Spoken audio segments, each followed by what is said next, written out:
Greetings readers, welcome back to PJL Books and welcome to today's showcase.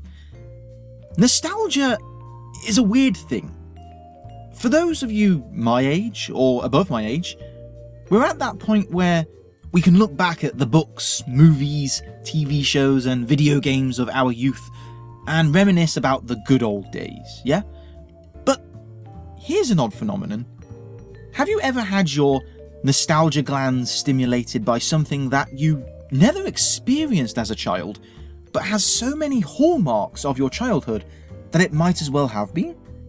Well, that's exactly how I felt when I read Redwall by Jacques. Redwall is the story of Matthias, a sweet-natured, if clumsy mouse who is a helping hand around Redwall Abbey.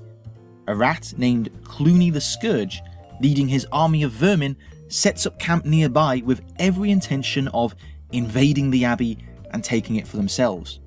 As the approaching battle builds, Matthias takes it upon himself to follow the trail of clues around the abbey that could lead to an ancient weapon supposedly hidden within the abbey, once owned by a legendary warrior. I read the whole of Redwall with a mix of delight and frustration. Delight because it's a fantastic and utterly charming read, and frustrated because I just knew it was the kind of book I'd have adored if I'd read it as a kid. As it was, I had to settle for enjoying it in my 20s, which quite frankly was more than enough. What makes Redwall work so well is the feel of it.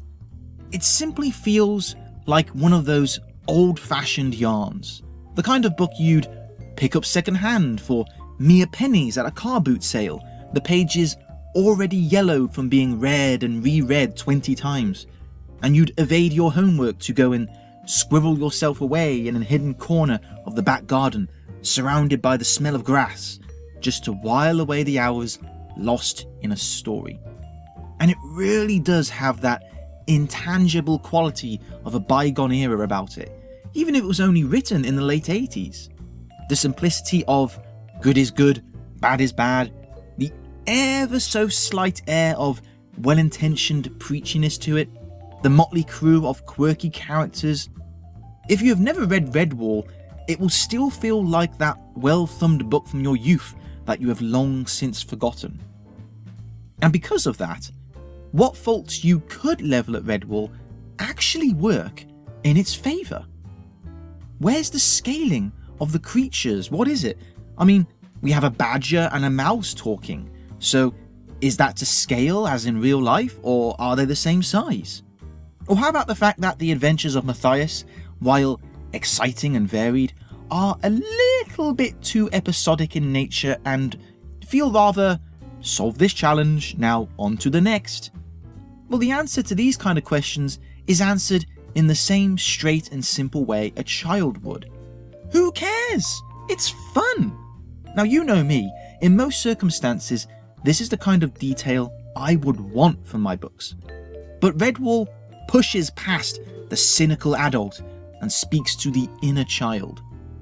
We live in an age where, thanks to modern technology, old classics of all mediums from our youth that were once soon to be consigned to the void of hazy childhood memories forevermore are now safe and secure, easily accessible, and given a new lease of life where it's unbelievably easy to indulge our inner child.